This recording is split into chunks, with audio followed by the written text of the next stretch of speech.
मुस्कान छोटे पल।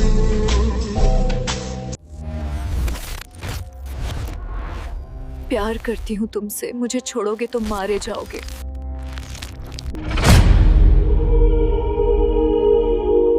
तो ये कहानी हमसे शेयर की है जैना ने, और ये जो भी कुछ हुआ उनके एक फ्रेंड के साथ हुआ। तो कहानी में सुनते हैं कि क्या क्या हुआ, कैसे कैसे हुआ। तो जो जैना है उनका एक फ्रेंड है मोइन। उस मोइन को कोई एक लड़की की फेक आईडी बनाकर परेशान कर रहा था। वो जो फेक आईडी थी वो अनवी के नाम से थी। अब 2-3 बार तो उसने हैंडल करने की कोशिश की, लेकिन जब बार बार उसे वो इरिटेट करने लगा, जो भी कोई आईडी उसने बना रखी थी, तो उसका एक दोस्त है जिसका नाम कबीर है और वो दिल्ली में रहा करता था। तो उसने उससे कहा कि यार भाई, ये कोई ना अनवी नाम की लड़की है, इसकी आईडी है और इससे कोई मुझे ना बहुत ज़्यादा परेशान कर रहा है, एक बार तो देखना यार चक्कर क्या है। तो इन जनरल ऐसा होता है, हम अपने दोस्त को क्रॉस चेक करने के लिए बोलते हैं। अब उसने क्या किया, अनवी नाम से सर्च किया और उसे अनवी नाम से एक आईडी मिल गई। उसने उस आईडी के ऊपर फ्रेंड रिक्वेस्ट भेज दी। अब जैसे उसने फ्रेंड रिक्वेस्ट भेजी, वो जो लड़की थी अनवी नाम की इसकी आईडी थी, उसने फटाफट से वो फ्रेंड रिक्वेस्ट एक्सेप्ट भी कर ली। तो बेसिकली मैं आपको बता दूं, जिस अनवी की उसने उसको आईडी भेजी थी उसने तो एक्सेप्ट नहीं की, लेकिन किसी और अनवी नाम से लड़की थी, उसने उस आईडी को, मतलब उसकी रिक्वेस्ट को एक्सेप्ट कर लिया। अब रिक्वेस्ट एक्सेप्ट हो गई तो कबीर और अनवी के बीच में बातचीत हुई। नॉर्मल बातचीत होते होते कबीर ने उसकी आईडी को एक्सप्लोर किया, तो उस लड़की ने अपनी लेविश लाइफस्टाइल की जो फोटोग्राफ्स थे, जो वीडियोस थे, वो सब अपलोड किए हुए थे। इधर कबीर जो था वो खुद भी अच्छा खासा कमाता था, वोडाफोन के अंदर वो मैनेजर की पोस्ट पर था, और 6 फीट के आसपास हाइट थी, अच्छी मस्कुलर बॉडी थी, दिखने में भी हैंडसम था। तो ये उसकी लाइफस्टाइल को देखकर, उस लड़की को देखकर उसकी तरफ अट्रैक्ट हुआ। मैं आपको बता दूं, कबीर की जो उम्र थी वो करीबन 20 साल की थी, और कई लड़कियों का उसके ऊपर क्रश था कि वो दिखने में बहुत सुंदर था। और अभी अभी उसका नेहा नाम की लड़की के साथ ब्रेकअप हुआ था, लेकिन उसे इससे कोई ज्यादा फर्क नहीं पड़ता था। लेकिन पता नहीं क्यों कबीर का अट्रैक्शन अनवी की तरफ एकदम से ही बहुत ज्यादा होने लगा। अब उसने अपने काम को तवज्जो देने की जगह अनवी को तवज्जो देना शुरू कर दिया था। मीटिंग्स में बुलाते तो मीटिंग्स में वो किसी न किसी बहाने से मना कर देता। रात रात भर अनवी के साथ कॉल और चैट पर लगा रहता, और इसी वजह से 1 महीने के अंदर अंदर उसकी जॉब चली गई। अभी जो अनवी है ये दिल्ली की लक्ष्मीनगर एरिया में रहती थी, और कबीर जो था वो रहता था दरियागंज में। तो कई बार अनवी ने कबीर से मिलने के लिए बोला, बट पता नहीं क्यों किसी न किसी कारण से उसे मिल नहीं पा रहा था।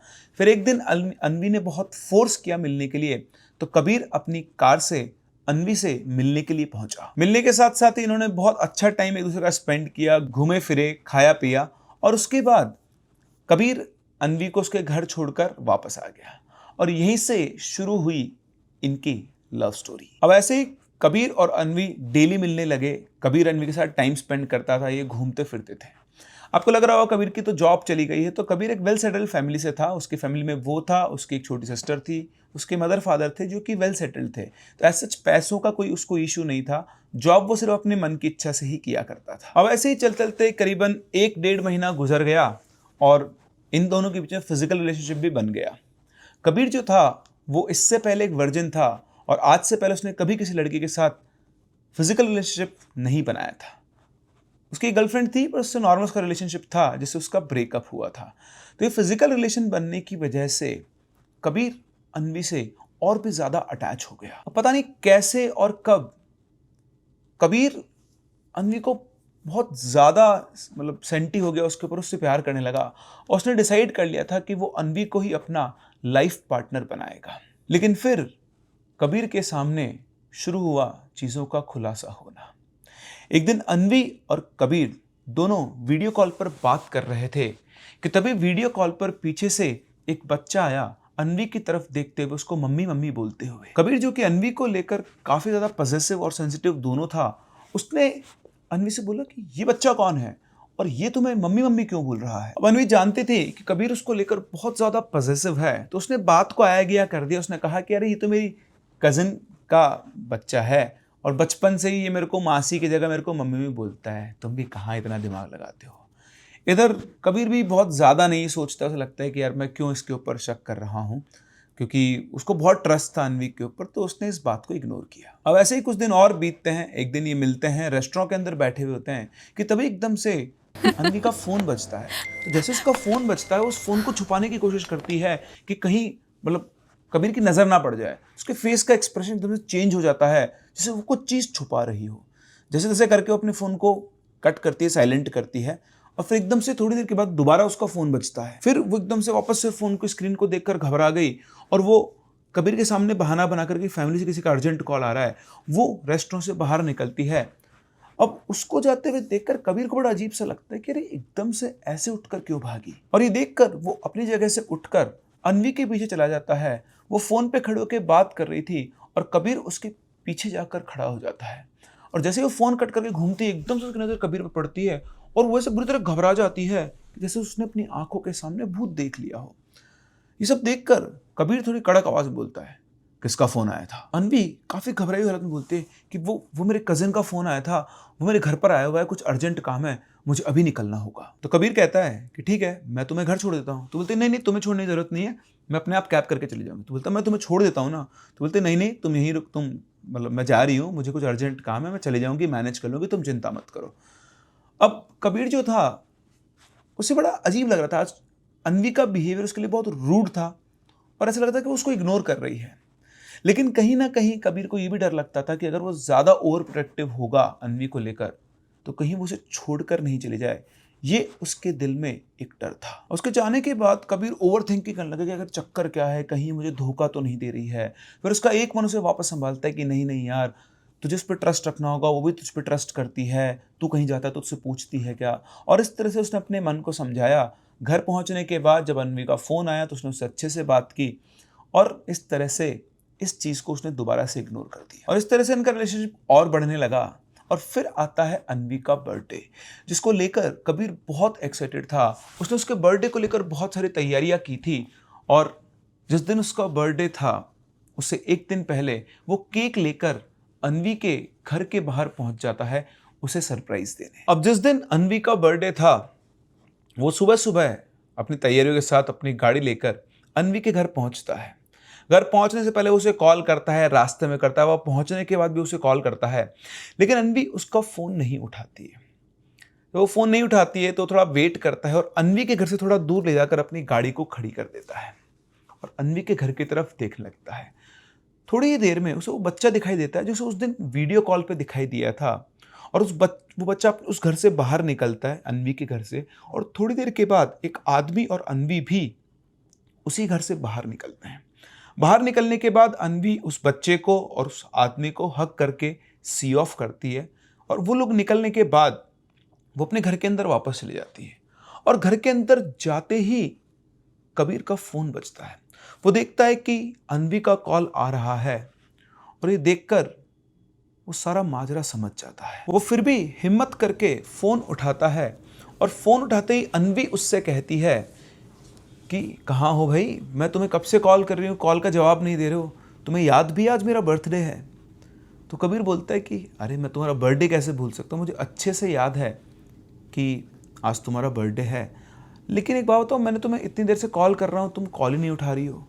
तो उधर से अन्वी से जवाब देती है कि वो एक्चुअली मैं शावर लेने गई हुई थी, तो उस टाइम पे तुम्हारा फ़ोन आया तो आवाज़ नहीं है, इसी वजह से मैं तुम्हें कॉल नहीं कर पाई, लेकिन बाहर आते ही फ़ोन देखते मैंने सबसे पहले तुम्हें ही कॉल किया है। अब उसकी बात सुनकर कबीर का शक यकीन में बदल गया, क्योंकि अगर अन्वी सही होती तो वो सच बोलती जो अभी भी कबीर ने देखा था। लेकिन कबीर को अब भी भरोसा नहीं हो रहा था। वो सोचा था कि आखिर ये आदमी कौन है। जो भी कुछ उसने देखा उसके हिसाब से तो यही लग रहा था कि वो बच्चा अन्वी का बेटा है और वो आदमी अन्वी का हस्बैंड है। और यहीं से आता है इनकी कहानी में एक ट्विस्ट। कबीर उसे नहीं बताता है कि उसके घर के बाहर खड़ा है और चुपचाप गाड़ी लेके वहां से निकल जाता है। इन लोगों का शाम को मिलने का प्लान था और प्लान के हिसाब से अन्वी शाम को कबीर से मिलने आती है। शाम को जो मिलने आती है तो कबीर थोड़ा नॉर्मल होने की एक्टिंग करता है और नॉर्मल तो ऑल्दो वो नहीं था। वो उसका बर्थडे सेलिब्रेट करते हैं, घूमते फिरते हैं, खाते पीते हैं। लेकिन आज कबीर थोड़ा उदास था। उसके दिमाग में बार बार घूम फिर कर वही लड़का और वही आदमी आ रहे थे और अन्वी जैसे उसे कोई फर्क ही नहीं पड़ता। वो कबीर से इतना बड़ा सच छुपाए बैठी थी, वो अन्वी जिस पर कबीर आंख बंद करके विश्वास किया करता था। लेकिन कबीर के मन में भी अब उस सवाल का जवाब जानने की बहुत तेज इच्छा थी और बस वो यही सोच रहा था कि उसको इन सवालों का जवाब कब मिलेगा और कैसे। अब ऐसे ही कबीर उदास रहने लगा और उधर अन्वी भी अपनी लाइफ में बिजी सी हो गई। मतलब पहले तो ये रात रात भर चैट किया करते थे, लेकिन उस दिन उसने बहुत जल्दी उसको गुड नाइट बोल दिया और उसका दोबारा उसको मैसेज तक नहीं किया। कबीर भी थोड़ा टूट सा गया था, उसने उसको इग्नोर करना शुरू किया। लेकिन 8-10 दिन गुजर जाने के बाद कबीर ने सोचा कि आज रात को मैं अन्वी को कॉल करता हूँ, ठीक से बात हुए बहुत दिन हो गए हैं। कबीर अपना फ़ोन उठाता है और अन्वी को कॉल करता है। कॉल पिक होता है और उधर से एक आदमी की आवाज़ आती है। कौन बोल रहा है? तो उसकी आवाज़ सुनकर एक बार तो कबीर सकपका जाता है। फिर वो बोलता है कि मैं कबीर बोल रहा हूँ, अन्वी का फ्रेंड। अन्वी है? तो वो बोलता है कि वो अभी किसी मतलब कुछ काम कर रही है, अभी आके आपसे बात कर लेगी। तो कबीर कहता है कि क्या मैं जान सकता हूँ आप कौन बोल रहे हैं? तो वो कहता है कि मैं अन्वी का हस्बैंड हूँ। ये सुनते ही कबीर के पैरों तले ज़मीन खिसक जाती है। उसके सामने वही सीन वापस से घूम लगता है। वो बच्चा, वो आदमी जिसको हक करके अन्वी ने सी ऑफ किया था। तभी वो आदमी आवाज़ लगाता है कि अन्वी तुम्हारा फ़ोन आया है, लो बात कर लो। अन्वी फ़ोन लेती है और फ़ोन की स्क्रीन पे कबीर का नाम देखती है। फ़ोन लगा के बोलती है, अरे कबीर क्या हुआ, इतनी रात को फ़ोन कैसे कर रहे हो, सब ठीक तो है ना? कबीर जो पहले से ही टूट गया था, वो अन्वी से कहता है कि बस ऐसे ही तुम्हारे हालचाल पूछने के लिए फ़ोन किया था। तो उसने कहा कि अच्छा चलो ठीक है, तुम व्हाट्सएप पे आ जाओ, मुझे तुमसे कुछ बात करनी है। लेकिन कबीर का बात करने का मन नहीं था। वो अपना फ़ोन स्विच ऑफ करता है और आंख बंद करके लेट जाता है और उसे नींद आ जाती है। सुबह जब वो उठता है और अपना फ़ोन ऑन करता है तो देखता है उसको बहुत सारे मिस्ड कॉल्स थे और बहुत सारे मैसेजेस थे अन्वी के। वो कोई मैसेज नहीं पढ़ता है, फ्रेश वगैरह होता है, उसके बाद अपने घर से बाहर निकलता है और बाहर निकलकर फिर वो अन्वी को कॉल करता है। फिर अन्वी जो उसे बताती है, इसके बारे में कभी कबीर ने सपने में भी नहीं सोचा था। वो बहुत तेज़ रोने लगती है। रोते रोते वो बोलना शुरू करती है तो कबीर बोलता है तुम रोना बंद करो, मुझे सच सच बताओ कि आखिर बात क्या है। अब कबीर उसे सवाल करना शुरू करता है कि रात को जब मैंने कॉल किया था और जिस आदमी ने फ़ोन उठाया था उसने कहा था कि वो तुम्हारा हस्बैंड है, तुम मुझे पूरी पूरी बात सच सच बताओ। उधर से रोते हुए अन्वी बोलती है कि ठीक है, मैं तुम्हें सब कुछ सच बताती हूँ, लेकिन हो सकता है सच को जानने के बाद तुम मुझसे नफरत करना शुरू कर दो। मैंने तुम्हें अपनी एज गलत बताई थी। मैं 25 साल की नहीं बल्कि 32 साल की हूँ और मेरा 8 साल का एक बेटा है। ये सुनकर कबीर शॉक्ड हो गया, उसका दिमाग खराब हो गया, क्योंकि जिस अन्वी से वो बहुत प्यार करता था, जिस पर उसने हमेशा विश्वास किया, उसने उसको हमेशा अंधेरे में रखा। कबीर के पास बोलने को कुछ नहीं था। उसकी आंखों से आंसू निकलने लगे और उन आंखों को पोंछते हुए वो अन्वी से कहता है, अन्वी तुमने मुझे बहुत बड़ा धोखा दिया है। मैंने कभी नहीं सोचा था कि तुम ऐसी निकलोगी। तुम मुझे क्या बता रही हो, मैं सब जानता हूँ। उस दिन तुम्हारे घर के बाहर खड़े होकर मैंने सब अपनी आंखों से देखा था कि तुम्हारे बर्थडे पर मैं तुम्हारे लिए गिफ्ट लेकर सुबह सुबह आया था और किस तरह से तुम उनके गले लगकर उनको सी ऑफ कर रही थी। लेकिन मेरा ये अंधा यकीन मुझे ले डूबा। मुझे लगा था कि तुम मेरे साथ कुछ भी गलत नहीं करोगी, तुम मुझे धोखा नहीं दोगी और शायद ही कोई और है, मैं ही तुम पे ज़्यादा शक कर रहा हूँ। लेकिन मेरा शक सही था और मेरा यकीन गलत। आज के बाद तुम्हारा और मेरा रिलेशनशिप यहीं पर ख़त्म होता है। अब दोबारा मुझे अपनी शक्ल मत दिखाना। इतना कहकर कबीर अपना फ़ोन काट देता है। यहाँ कबीर की तरफ से इनका रिलेशनशिप तो ख़त्म हो गया था, लेकिन कहानी अभी ख़त्म नहीं हुई। कहानी तो अब शुरू हुई है और इसके बाद से शुरू हुआ अन्वी का असली गेम। अब कुछ दिन ऐसे ही गुजर गए और कबीर जो था वो बहुत ज़्यादा डिप्रेशन में चला गया। वो रात रात भर सोता नहीं था, खाना पीना उसने कम कर दिया था, कमज़ोर सा वो होने लग गया था। लेकिन उसने अन्वी को कॉल नहीं किया। फिर कुछ दिनों के बाद एक दिन अन्वी का उसके पास कॉल आया। उसने वो कॉल नहीं उठाया। फिर उसके पास एक टेक्स्ट मैसेज आया जिसमें लिखा था कि अगर तुमने मेरा कॉल नहीं उठाया तो मैं अभी इसी वक्त अपने घर की छत से कूदकर अपनी जान दे दूंगी। ये मैसेज पढ़ते हुए बुरी तरह से घबरा गया और उसने अन्वी को कॉल किया। उधर अन्वी कबीर से माफ़ी मांगना शुरू करती है कि उससे गलती हो गई, उसने उसे पहले नहीं बताया। वो सब कुछ उसे पहले ही बता देती, अगर उसे पता होता कि तुम्हें खुद पता लग जाएगा। उसने ये बताया कि उसका हस्बैंड यहाँ नहीं रहता, वो यूएस में रहता है और कभी कभी ही वो यहाँ पर आता है। और मैं तुम्हें बताती भी क्या, मेरे घर वालों ने मेरी शादी ज़बरदस्ती इनसे कर दी थी। मेरे हस्बैंड मुझसे 15 साल बड़े हैं, जॉइंट फैमिली में मैं यहाँ पर रहती हूँ, इतने दुख सहती हूँ। तुम मुझे मिले तो मुझे कंप्लीटनेस का एहसास हुआ, तुम्हारे प्यार ने मुझे बना के रखा और मैं घबराती थी कि अगर मैं तुम्हें सच बता दूंगी तो तुम मुझे हमेशा के लिए छोड़कर चले जाओगे। उसकी सब बातें सुनकर कबीर के मन में अपने आप ही गिल्ट आ गया। वो खुद को ही गलत समझने लगा। उसे लगने लगा कि यार वो कितना गलत इंसान है। उसने उसकी बात तो सुनी ही नहीं।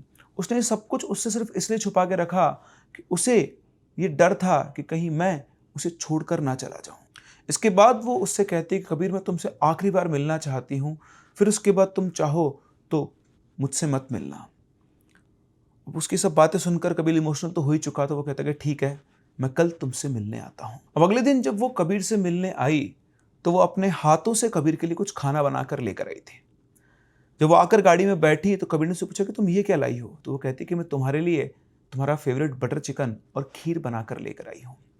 इससे पहले कबीर ने कभी भी उसके हाथ से बना हुआ कुछ भी नहीं खाया था, पर जब उसने उसे वो खाना दिया तो कबीर ने बिना कुछ सोचे वो खाना खाना शुरू कर दिया। खाना खाते हुए कबीर ने अन्वी से कहा कि तुम भी मेरे साथ खाओ। तो उसने कहा नहीं नहीं, तुम खाओ, ये मैं बहुत प्यार से तुम्हारे लिए स्पेशली बनाकर लेकर आई हूँ और तुम्हें इसे पूरा फिनिश करना है। बातें करते करते कबीर ने पूरा बटर चिकन और खीर फिनिश कर दी। इसके बाद उन्होंने अपने एक दूसरे के साथ टाइम स्पेंड किया और दोनों अपने अपने घर चले गए। कबीर ने वो खाना खा तो लिया था, लेकिन उसे नहीं पता था कि अब शुरू होगा असली खेल। अब जो कबीर जिस अन्वी को थोड़ी देर पहले छोड़ना चाहता था, अब दिन रात उसके दिमाग में सिर्फ और सिर्फ अन्वी ही घूम रही थी। इवन अब उसे अन्वी के सपने भी आने लग गए थे और सपनों में भी वो सपने आते थे जिनमें वो अन्वी के साथ फिजिकल होता था। फिजिकल इंटीमेसी के ड्रीम उसे रोज आने लगे।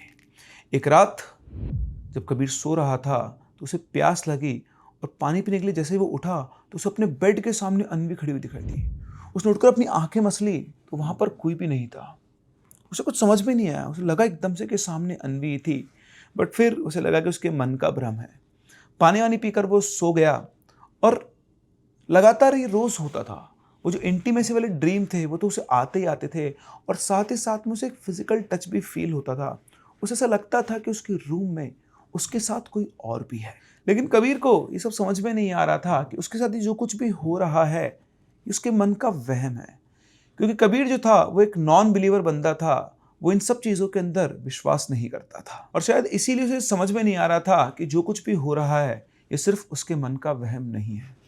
वो कबीर जो ब्रेकअप करना चाहता था, अब वो बहुत ज़्यादा इन्वॉल्व हो गया था।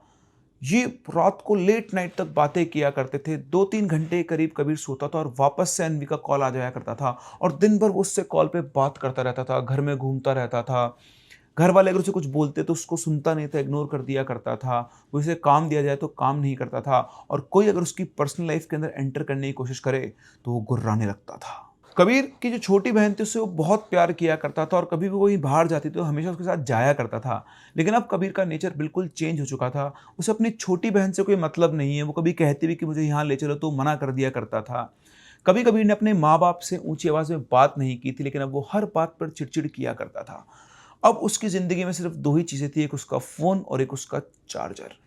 जब उसके पास अन्वी का कॉल आता था तो किसी के चाहे 1000 कॉल्स आ जाएं, वो ना तो कॉल उठाता था और ना ही कॉल बैक करता था, चाहे पे सामने वाले को कितनी ही बड़ी मुसीबत क्यों ना हो। अब इन लोगों का मिलना भी शुरू हो गया था वापस से और अब हर बार जब भी अन्वी आया करती थी तो मतलब जैसे हर 2-3 दिन के गैप के अंदर वो कबीर के लिए कुछ ना कुछ बना कर लाती थी। कभी खीर, कभी बटर चिकन, कभी उसके लिए कस्टर्ड।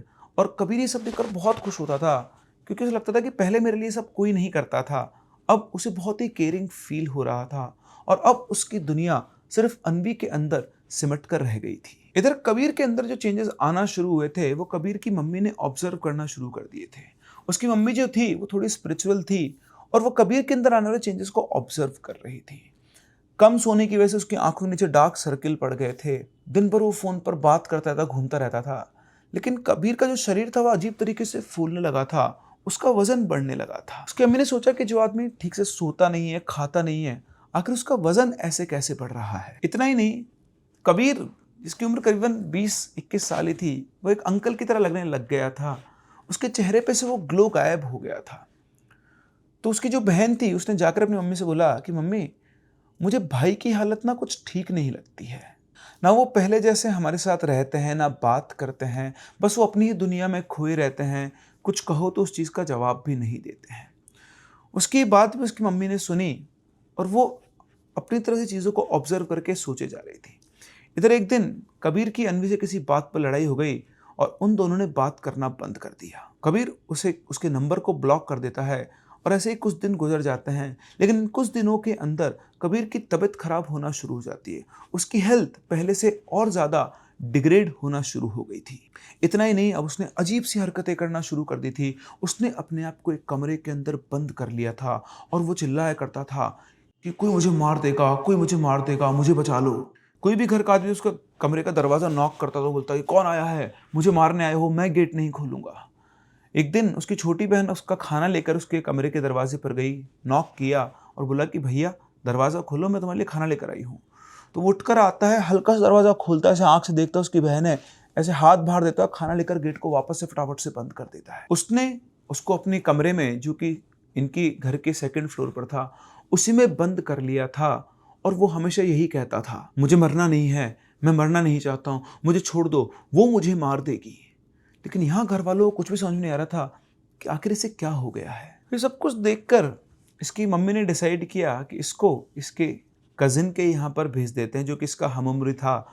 उसके साथ ही रहेगा तो थोड़े दिनों में इसका दिमाग जो है वो बैलेंस में आएगा। तो उसकी मम्मी उसके कज़िन को बुलाती है, सब कुछ बताती है, तो वो अपनी गाड़ी लेकर आता है, कबीर को अपने साथ बिठाकर वो लेकर जाता है। तो जब उसके घर जा रहे होते हैं, अच्छा इसके कज़िन का घर इनके घर से करीबन 12-13 किलोमीटर दूर ही था, तो रास्ते में चलते चलते अचानक से सीट पर बैठा हुआ कबीर गाड़ी के डैशबोर्ड के नीचे घुस जाता है और बोलता है कि भाई गाड़ी यहाँ से घुमा ले, आगे बहुत सारे लोग खड़े हैं जो मुझे मार देंगे। तो बोलता है कि पागल हो गया क्या, आगे तो कोई भी नहीं खड़ा है। बोलता है नहीं खड़े, वो देख एक ब्लैक स्कॉर्पियो के अंदर बहुत सारे लोग हैं और वो लोग मुझे मार देंगे, मैं मरना नहीं चाहता हूँ, तो गाड़ी घुमा ले। उसकी बात सुनकर बोलता है कि पागल हो गया क्या साले, ड्रामा करने के लिए तेरे को यही टाइम मिला है, मेरे को अच्छे से पता है तू एक्टिंग कर रहा है, बचपन से तेरे को जानता हूँ, जब तू एक्टिंग करने बैठता है ना तो तू उस रोल के अंदर घुस जाता है, चल चल बाहर निकल और सीट के ऊपर बैठ जा। उसके कहने पर कबीर बाहर आता है और बाहर आकर देखता है तो वाकई में वहां पर कोई नहीं था। अपना सिर पकड़ लेता है और बोलता है कि यार अभी अभी तो यहाँ पर इतने सारे लोग थे और वो सब लोग मुझे मारने आ रहे थे, ये सब लोग कहाँ गायब हो गए। तो कज़न बोलता है भाई तू रिलैक्स कर। ऑल्दो उसकी मम्मी ने उसको बता ही दिया था, तो उसे लग रहा था कि शायद इसको कुछ ना कुछ मेंटल ट्रॉमा हुआ है। वो कबीर को लेकर अपने घर पर पहुंचता है। वहां पहुंचकर वो सबके साथ बैठता है, खाता पीता है, और तभी कबीर की मम्मी का फोन उनके कजिन के पास ही आता है। वो पूछते कि तुम लोग ठीक से पहुंच गए? तो बोलता है हाँ पहुंच तो गए, लेकिन ये ना साला बीच में ड्रामा कर रहा था मुझे डराने के लिए। तो उसने उनको बताया कि ऐसे जो बोल रहा था। तो उसकी मम्मी जो बोलती है कि चलो ठीक है तुम इसका ख्याल रखना, अभी इसके पापा आ गए, मैं उनसे बात करती हूँ। इतना कहकर वो फ़ोन काट देती है। उसकी मम्मी थोड़ा निश्चिंत हो गई थी कि चलो ठीक है मैंने इसको भेज दिया, यहाँ पर शायद ये अकेला ही फ्रस्ट्रेट हो रहा था। अब जिस दिन से उसको ये फील होना शुरू हुआ था कि उसको मार देना चाहता है, कबीर ने अपना फ़ोन स्विच ऑफ किया हुआ था। उसे डर लगता था कि कोई उसकी लोकेशन को ट्रेस कर लेगा और उसे मार देगा। आज जब वो इतने सारे बहुत सारे लोगों के बीच में बैठा, क्योंकि घर पे तो वो अकेले ही रहा करता था, यहाँ इनकी फैमिली में बहुत सारे लोग थे, उनके साथ खाया पिया, तो बहुत हल्का महसूस कर रहा था। और उसने अपना फ़ोन ऑन किया। जैसे वो फ़ोन ऑन करता है तो उस फ़ोन के ऊपर सबसे पहला कॉल अन्वी का आता है। और अन्वी का कॉल देखकर आज कबीर को अलग सा डर लग रहा था।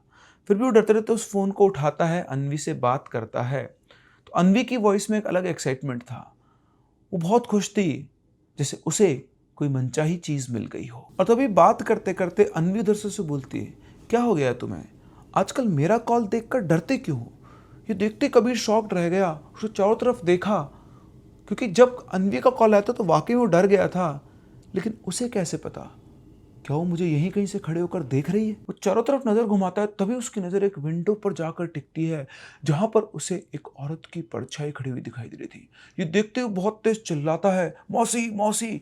और उसकी आवाज़ सुनकर उसकी जो मौसी थी वो भागती उसके पास आती है, बोलती है क्या हुआ बेटा? तो कबीर बताता है कि वहाँ उस खिड़की के वहाँ मुझे एक औरत की परछाई खड़ी हुई दिखाई दी। उसकी मौसी कहती है, अरे तुझे कोई और टाइम नहीं मिला मजाक करने के लिए? रात के टाइम में मजाक करके मुझे डरा रहा है? वहाँ खिड़की पे कोई परछाई कैसे हो सकती है? पागल हो गया है क्या तू? तो बोलता है कि पता नहीं मौसी, मुझे बड़ा अजीब सा लग रहा है, मुझे ऐसा लग रहा है कि मैं कुछ दिनों में मर जाऊंगा। उसकी ये बात सुनकर उसकी मौसी भी काफ़ी परेशान हो गई, क्योंकि इतनी बड़ी बात वो मजाक में नहीं कह सकता है। उसकी बात सुनकर उन्होंने थोड़ी देर सोचा और फिर तभी उनके दिमाग में उन मौलाना का ख्याल आया जिनसे वो मिला करती थी बातचीत पूछने के लिए, और वो इनके घर के पास में ही रहते थे। उन्हें समझ में आ गया था कि कुछ नॉर्मल नहीं है और वो कबीर को उन मौलाना को ज़रूर दिखाएगी। अगली सुबह कबीर की मौसी उससे कहती है, जब वो उठ जाता है, कि तू उठ गया है, फ्रेश हो ले, नहा ले धो ले, हमें कहीं पर चलना है। उनके कहे अनुसार कबीर नहा धोकर तैयार हो जाता है। अब उसने आके अपनी मौसी से पूछा कि वैसे हम चल कहाँ रहे हैं? तो उन्होंने बोला कि हमारे एक मौलाना है, उनसे मिलने चल रहे, तुम भी हमारे साथ चलो। अब जैसे ही सुना तो जैसे एकदम से कबीर के कदम रुक गए। वो जाना ही नहीं चाहता था, वो बहाने बनाने लगा कि नहीं नहीं मैं नहीं जाऊँगा, मेरा सिर दुख रहा है, मैं थोड़ी देर यहाँ पर सोऊंगा, मुझे नहीं जाना है, ये मौलाना वलाना से कुछ नहीं होता, मुझे क्यों लेकर जा रहे हो। और इस तरह से वो रेजिस्ट करने लगा। उसकी मौसी बहुत समझा कर जिद करके लेकिन उसे अपने साथ ले जाती है। वहाँ पहुँचते उन्हें बात बताती है तो मौलाना बोलते हैं कि अरे कुछ नहीं है, आजकल जवान लड़के हैं, इधर उधर घूमते रहते हैं तो कोई छोटी मोटी चीज़ है, कोई नज़र ऐसे ही लिपट जाती है।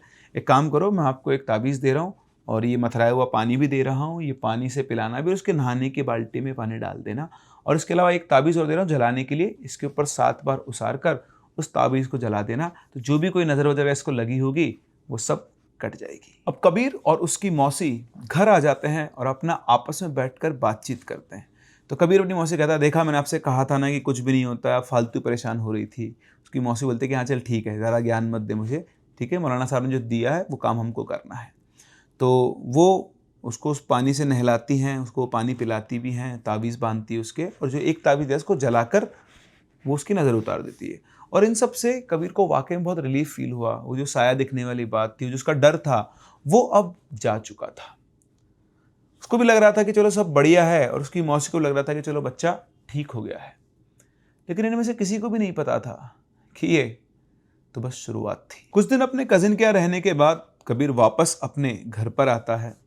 घर पर आकर वो ठीक हो गया था और नॉर्मल तरीके से रह रहा था। फिर आकर अपने पापा से कहता है कि मुझे अपना है ना ऐसा सा एक बिज़नेस शुरू करना है। उसके बाद कुछ प्लान था, तो उसकी फैमिली बहुत खुश होती है कि चलो कबीर वापस से पहले की तरह ही बिहेव कर रहा है, वो ठीक हो गया है। तो उसकी मम्मी भी खुश होती है कि मेरा डिसीजन अच्छा था कि मैंने इसको इसकी मौसी के यहाँ पर भेज दिया। आकर वो अपना बिजनेस स्टार्ट करता है और उसका बिजनेस धीरे धीरे सेट होकर ग्रो होने लगता है। अब उसका पूरा फोकस अपने काम पर था और वो अन्वी को कॉल वॉल नहीं करता था, और उसका कॉल आता भी था तो उस कॉल को वो इग्नोर कर दिया करता था। ऐसे ही करीबन आप 1.5 से 2 महीने उसके बीत गए और 1.5 से 2 महीनों में उसने अच्छा खासा अपना बिजनेस का सेटअप कर लिया था। फिर एक दिन उसने खुद ही अन्वी को कॉल किया। उसने बोला कि मैं तुमको इतने दिन से कॉल कर रही हूँ, तुम कॉल क्यों नहीं उठाते हो। तो उसने बताया कि उसने इस तरह से अपना बिजनेस सेट कर लिया और उसको अच्छा खासा यहाँ पर प्रॉफिट होना शुरू हो गया है। ये सुन के अन्वी की आवाज़ की टोन थोड़ी बदल गई, जैसे उसे ऐसा लगा हो कि उसका खुद का उसका नुकसान हो गया, कोई एक मकसद था उसका जो पूरा नहीं होगा अगर इसका बिजनेस चल रहा है तो। और उस दिन के बाद से ही कबीर के साथ अजीब अजीब चीज़ें होने लगी। उसका बिजनेस डाउन होना शुरू हो गया, जो उसकी इनकम जनरेट हो रही थी वो एकदम से स्लो हो गई और उसका नुकसान ज़्यादा होना शुरू हो गया। इसी के साथ साथ कई बार उसका एक्सीडेंट, चला जाते गाड़ी एकदम से बस की तरफ मुड़ गई, जैसे कंट्रोल ही ना हो गाड़ी के ऊपर। पीछे से बस उसे लगातार हॉर्न दी जा रही है लेकिन उसे सुनाई नहीं आ रहा है। बस वाला आके रोक कर बस को उससे बोलता है कि तुझे सुनाई नहीं दे रहा है, मैं तुझे कितनी देर से पीछे से हॉर्न बजा रहा हूँ।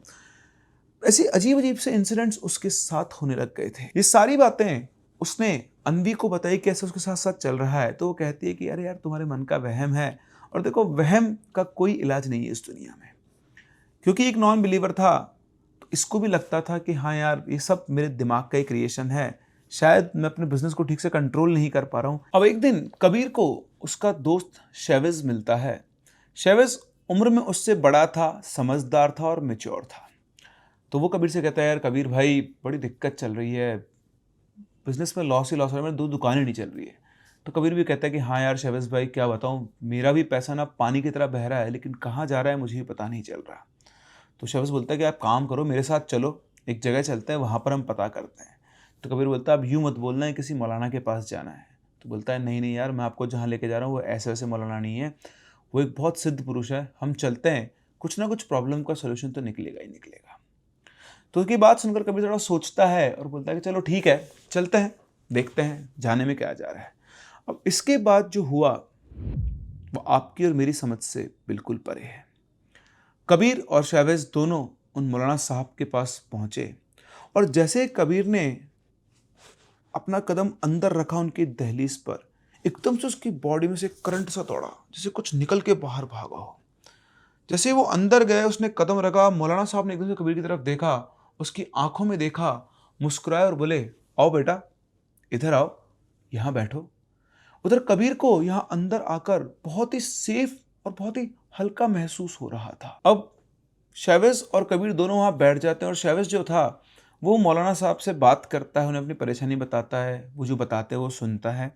और उसके बाद मौलाना साहब शेविज से कहते हैं कि शेविज भाई तुम अब बाहर जाओ, मुझे इस बच्चे से कुछ बात करनी है। अब यहाँ सिर्फ कबीर और वो मौलाना बचे थे।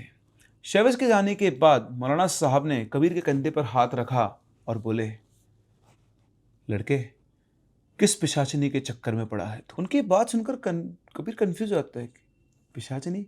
मैं किसी पिशाचिनी के चक्कर में नहीं पड़ा मौलाना साहब। तो इसके बाद उनकी आवाज़ थोड़ी भारी हो जाती है, बदल जाती है और बोलते हैं, लड़के जिसे तू एक आम औरत समझ रहा है, कोई आम औरत नहीं, वह एक डायन है, डायन। कबीर यहाँ पर बुरी तरह से घबरा चुका था और मौलाना साहब की आंखें और आवाज़ दोनों बदल चुकी थी। इसके बाद मौलाना साहब कबीर को कुछ ऐसा बताते हैं जिसको सुनकर कबीर के होश उड़ जाते हैं। वो बाबा जो आज से पहले कबीर को कभी नहीं मिले थे, जो सिर्फ कबीर का नाम जानते थे, उन्होंने उसकी पूरी हिस्ट्री खोल दी कि कैसे वो उस लड़की से मिला, कैसे उनकी मुलाकातें शुरू हुई, कैसे उसने फिजिकल इंटीमेसी उन्होंने शुरू की और कैसे उस लड़की ने अपनी फिजिकल इंटीमेसी को कंप्लीट करने के लिए उसको यूज़ किया। सारी चीज़ें बताने के बाद उन मौलाना साहब ने कबीर से बोला कि लड़के तो कल मेरे पास आना, मुझे तुझे बहुत कुछ बताना है। तो जैसे कबीर बोलता है, नहीं मुझे आज ही जानना है, अभी जानना है। तो गुस्से में आकर बोलता है, जितना तुझसे कह रहा हूं उतना कर, अभी यहां से जा और कल आना। ठीक है बोलकर वो वहां से निकल जाता है और अगले दिन अचानक से कबीर की तबीयत खराब हो जाती है, जिसकी वजह से वो उन मौलाना के पास नहीं जा पाता है। एक दिन गुजरते ही दिन भर वो सोचता भी है कि अरे मौलाना साहब बूढ़े आदमी हैं, ये मेरे बारे में कुछ भी बोले जा रहे हैं, मैं इनकी बातों पे कैसे विश्वास कर लूँ, कुछ भी बोल रहे हो सकता है पैसा बनाने के लिए बोल रहे हो। तो क्योंकि वो एक नॉन बिलीवर बंदा था, तो वो लॉजिक्स ढूंढ रहा था और इस तरह से उन मौलाना साहब के पास नहीं जाता है और अगले दिन से वो अपनी वापस से वही नॉर्मल लाइफ जीना शुरू कर देता है। अब ऐसे दिन गुजर जाते हैं और एक दिन कबीर अपने कजिन के घर जाता है, इसका नाम उज़ैफ था। उज़ैफ जो था वो दूसरे लोगों के उतारे किया करता था, मतलब उसको आप बोल सकते हो पैरानॉर्मल चीज़ों का थोड़ा बहुत ज्ञान था। तो वहाँ पहुँचता है और उस दिन वो वहीं उनके घर पे रुक जाता है। तो शाम के टाइम उज़ैफ बैठकर अपना ध्यान लगा रहा था, मेडिटेशन कर रहा था और उसके कमरे के बाहर कबीर ऐसे वॉक कर रहा था। कमरे का दरवाज़ा खुला हुआ था कि तभी उज़ैफ कबीर से बोलता है, कबीर एक बार इधर आ। और उसके बुलाने पर कबीर हंसते हुए कहता है, हाँ जी मुल्ला जी, बताइए क्या कहना चाहते हैं आप। तो उज़ैफ थोड़ा सीरियस होकर बोलता है, कबीर तेरे ऊपर तो मारण और बंधन क्रिया की गई है, तेरे पीछे 40 एंटिटी है और तेरे पास सिर्फ 10 दिन का वक्त बचा है। अगर इन 10 दिनों में तेरा इलाज नहीं हुआ तो तुझे इस दुनिया की कोई ताकत नहीं बचा सकती है। अब ये सुनकर कबीर हंसने लगता और बोलता है, अरे मुल्ला जी, आपकी अभी भी हंसी मजाक की आदत नहीं गई है ना। तो उज़ैफ कहता है, तो मेरी बात को हल्के में मतलब मैं जो कह रहा हूँ वो सच है। तो वो कहता है, अच्छा सच है तो मुझे साबित करके दिखाओ। तो उज़ैफ कहता है कि आज चांद रात है और रमज़ान शुरू होने वाले हैं। उस टाइम पर मैं कोई भी उतारे का काम नहीं करता हूँ, वरना अभी के अभी तुझे दिखाता कि जो मैं कह रहा हूँ वो बिल्कुल सच है। और अगर तुझे मेरी बातों पर यकीन नहीं है तो बहुत जल्दी तुझे मेरी बातों पर यकीन अपने आप हो जाएगा। कबीर उज़ैफ की बात तो सुन रहा था लेकिन उन पर ध्यान नहीं दे रहा था। वो कहते हैं ना कि लातों के भूत बातों से नहीं मानते। अब इसके बाद पूरी रात उज़ैफ ने सोचा कि उसे क्या करना चाहिए क्या नहीं, लेकिन वो अपने इस कज़िन भाई को मरने के लिए नहीं छोड़ सकता था। अगली सुबह उज़ैफ ने कबीर से कहा कि मैं तुझे जहाँ पर बुलाऊं फ़ोन करके वहाँ पर चुपचाप आ जाना और कोई सवाल मत पूछना। कबीर ने कहा, अच्छा ठीक है मुल्ला जी, आप जहाँ बुलाओगे मैं वहाँ आ जाऊँगा। वो प्यार से उनको मुल्ला जी बोला करता था। तो करीबन 2-3 घंटे के बाद उज़ैफ का फ़ोन आया और उसने कबीर को एक जगह बुलाया। इसका जगह का नाम था खानगाह। वो बेसिकली वहीं पर उज़ैफ बैठा करता था और लोगों को उतारा वगैरह किया करता था। तो कबीर जैसे वहाँ पर पहुँचा, वहाँ पहुँचकर उसे इतनी अच्छी खुशबू आई गुलाब के फूलों की। उसने बोला कि यार क्या मुल्ला जी, कितनी अच्छी जगह बुलाया आपने मेरे को, मज़ा आ गया। और उसे बहुत पॉजिटिव वहाँ पर फील हो रहा था। फिर उज़ैफ ने कबीर से कहा कि वैसे तो रमज़ान शुरू होने वाले हैं, मैं किसी का उतारा नहीं करता हूँ, लेकिन तू मेरा भाई है और तेरे पास सिर्फ 10 दिन बचे हैं। उसके बात सुनकर कबीर फिर से हंसता है, बोलता है कि क्या मुल्ला जी आप फिर से शुरू हो गए। तो बोलता है, तुझे मेरी बात पर विश्वास नहीं है ना, ठीक है। वो एक पानी से भरा हुआ थाल सा एक छोटे से संगमरमर का पिलर होता ना, उसके ऊपर रखा हुआ था। वो कबीर से बोलते कि चल मेरे साथ। उज़ैफ कबीर को कहता है कि जब मैं तुझसे कहूँ तब अपनी आंखें खोलना। वो उसे उस बर्तन के ऊपर लाके खड़ा कर दे, इसमें उसका चेहरा दिख रहा था। और फिर उसके बाद उज़ैफ कुछ ना कुछ बोलना शुरू करता है और फिर एकदम से वो कबीर से बोलता है, अपनी आंखें खोल। जैसे कबीर आंखें खोलता है, उसे उस पानी के अंदर अपनी परछाई दिखाई दे रही थी और अपनी परछाई के पीछे उसे अपने चारों तरफ काला घेरा ऐसे घूमता हुआ धुआं सा दिखाई दे रहा था। जिसे देखकर कबीर एकदम से घबरा जाता है और उजैफ से बोलता है, ये क्या है? उजैफ कहता है, ये इस बात का सबूत है जो कल रात को मैं तुझसे कह रहा था, और अगर अभी भी तूने मेरी बात नहीं मानी तो तुझे इस दुनिया में कोई नहीं बचा पाएगा। ये बात सुनकर कबीर थोड़ा सीरियस हुआ। उसने उजैफ से कहा, मुझे क्या करना होगा? उजैफ कहता है, तुझे कुछ नहीं करना, अब जो करना है मुझे करना है।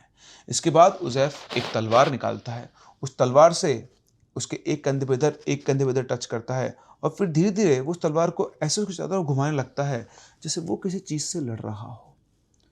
10-5 मिनट तक वो ये करता है प्रोसेस, और इस प्रोसेस के बाद कबीर को थोड़ा सा हल्कापन भी महसूस होता है। फिर उजैफ उससे कहता है कि अभी तू तेरे घर नहीं जाएगा, अभी तू मेरे साथ मेरे ही घर रहेगा जब तक तेरा उतारे का पूरा काम नहीं हो जाता है। इसके बाद कबीर वापस से घर पहुंच जाता है, इसके उजैफ के घर पे ही। रात को ये लोग मतलब उजैफ भी घर पे आता है, तो रमज़ान का टाइम चल रहा था तो पूरा ये उपवास करते थे, एक टाइम पे खाना खाते और सुबह सहरी का टाइम होता था, इसलिए लोग रात भर जागा करते थे। तो उजैफ के घर में उसके मदर फादर नहीं थे, उनकी डेथ हो चुकी थी। 4 भाई ये रहा करते थे और एक कबीर वहाँ पर था।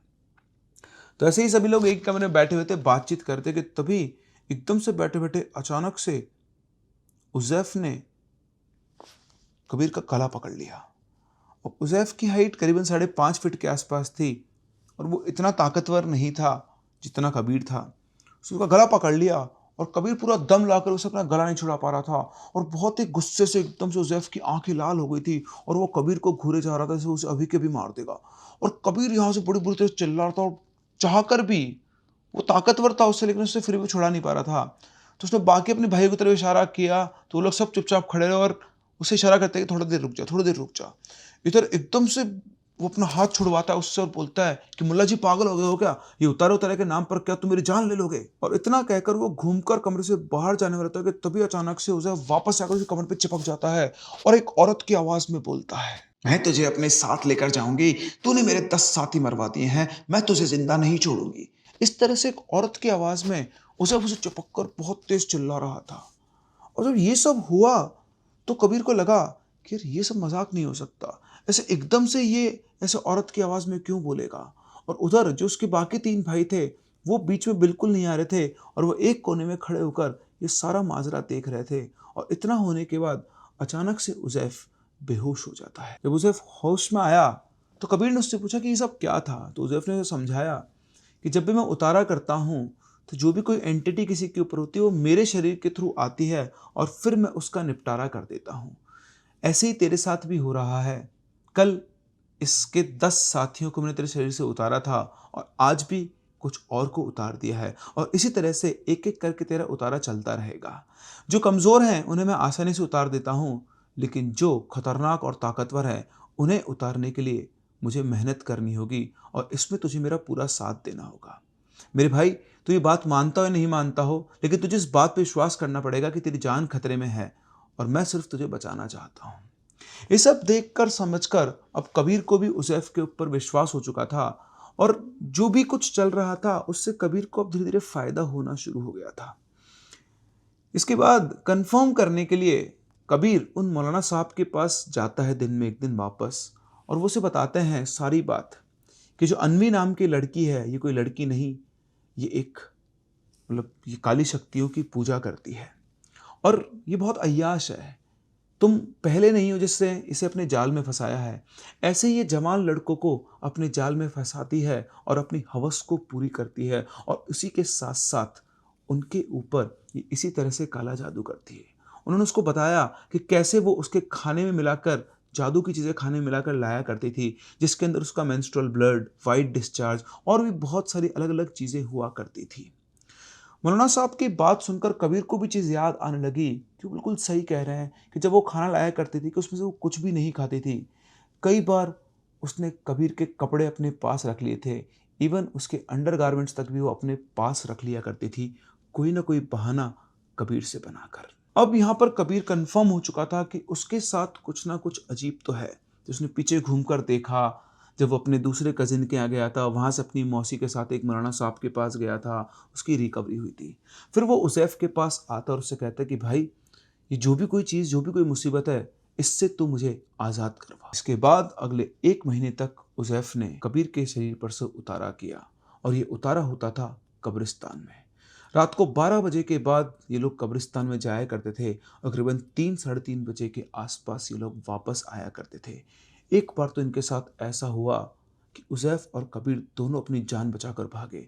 जैसे उतारा कंप्लीट हुआ, इन्हें ऐसा फील हुआ कि इनके पीछे कोई है और उज़ैफ़ ने कबीर से कहा कि बिना पीछे मुड़े भागना, और दोनों ने भागना शुरू किया। उनको साफ साफ ऐसा फील रहा था कि कोई इनके पीछे साथ साथ भाग रहा है और जब तक कब्रिस्तान से करीबन ये 200 कदम दूर नहीं आ गए तब तक उन्हें फीलिंग आती रही। इस पूरे पीरियड के दौरान कबीर अपने घर नहीं गया था, वो उज़ैफ़ के घर पे ही रहता था। उज़ैफ़ की साफ साफ हिदायत थी कि अगर तुझे तेरे परिवार से मिलना है तो दिन में 1-2 घंटे के लिए जाके आ जा।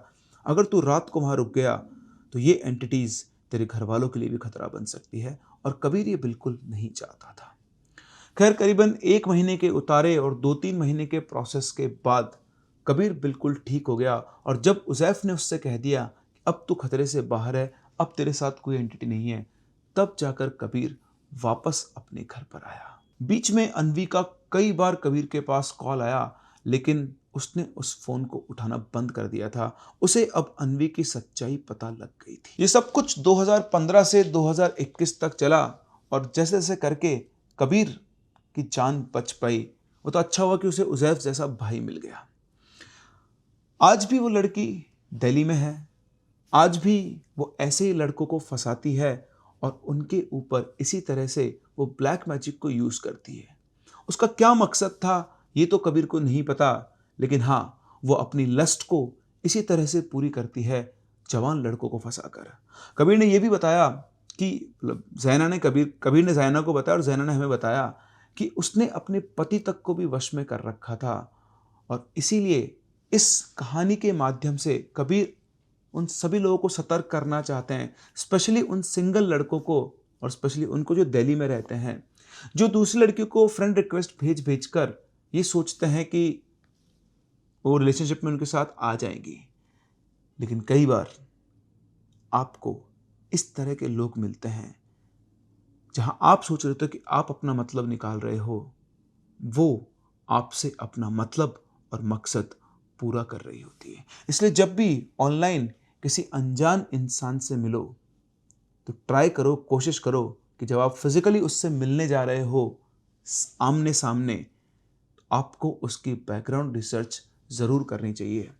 यहाँ तो कबीर के पास उज़ैफ़ था, हो सकता है आपके पास ऐसा कोई दोस्त या भाई ना हो जो आपको इस खतरे से बाहर निकाल पाए। और इसीलिए सतर्क रहें, सावधान रहें और सुनते रहें ऐसी ही इंटरेस्टिंग सुपरनैचुरल कहानियां मेरे साथ। हम लोग मिलते हैं अपनी अगली कहानी में, तब तक के लिए keep loving and keep listening.